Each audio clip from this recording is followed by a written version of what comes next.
तो बीजेपी के विधायक दिलीप सिंह रावत से इंडिया वॉइस के संवाददाता नितिन चौधरी ने खास बातचीत की है। सुनिए उन्होंने क्या कुछ कहा। केदारनाथ विधानसभा में उपचुनाव होना है तो उसको लेकर हमारे साथ खास बात करने के लिए दिलीप सिंह रावत है। सर, जिस तरीके से उत्तराखंड में केदारनाथ वाली विधानसभा सीट पर उपचुनाव होना है तो उसको लेकर क्या कहना है? देखिए, केदारनाथ सीट हमारी थी और इस समय क्योंकि वहाँ की हमारी जो निवर्तमान विधायक थी उनका स्वर्गवास हो गया, तो इस कारण जनता की सहमति भी और फिर जो विधायक का स्वर्गवास हुआ है उनके जो काम किए हैं वहाँ क्षेत्र के लिए वो भी हमारी एक उपलब्धि है, इसलिए वो सीट हमारी थी, तो इसलिए वो हम निश्चित रूप से हम जीतने वाले हैं। सर, भारतीय जनता पार्टी ने 5 मंत्रियों को उतारा है, जिम्मा सौंपा है कि किस तरीके से जीता जाए, क्योंकि कांग्रेस की तरफ से तो ये कहा जा रहा है कि हम इस सीट को जीते पड़े इस समय। देखिए, भारतीय जनता पार्टी तो हर समय चुनावी मूड में रहती है और इसलिए वहाँ किसी भी चुनाव, छोटा सा चुनाव हो या बड़ा सा चुनाव, उसको गंभीरता से लेती है।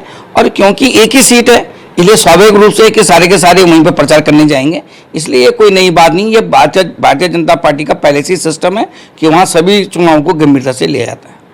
क्योंकि सर, एक तरफ बात की जाए कांग्रेस की, कांग्रेस ने जो है केदारनाथ बद्रीनाथ सीट जीती है, लखपत बटोला वहाँ से जीते हैं, लेकिन उसके बाद जिस तरीके से हार हुई है भारतीय जनता पार्टी की, तो उसको लेकर जिस तरीके से देखा जा रहा है भारतीय जनता पार्टी अभी से ही एक्टिव मोड में नजर आती हुई नजर।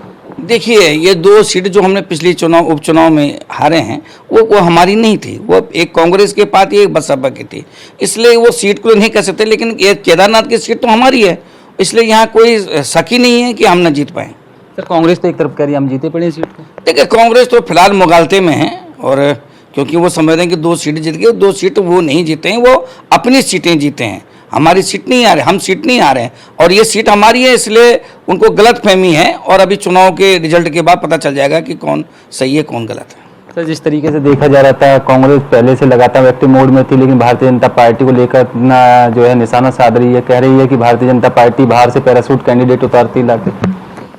नहीं, जो भी हम उतारेंगे, पैरासूट हमारे यहाँ कभी कोई नहीं उतारा, आप एक नाम लीजिए। लेकिन जहाँ तक आप लक्सर की बात कर रहे हैं तो वो सीट का जो प्रकृति है वो दूसरी टाइप की है और क्योंकि वो यूपी से लगा हुआ बॉर्डर है, हरियाणा से लगा हुआ बॉर्डर है, इसलिए वहाँ का उनका प्रभाव रहता है। लेकिन जहाँ पहाड़ की बात है वहाँ कोई पैरासूट नहीं आएगा, जो भी आएगा स्थानीय कार्यकर्ता आएगा। कैमरामैन सुशील के साथ में नितिन चौधरी, इंडिया वॉइस, दिल्ली।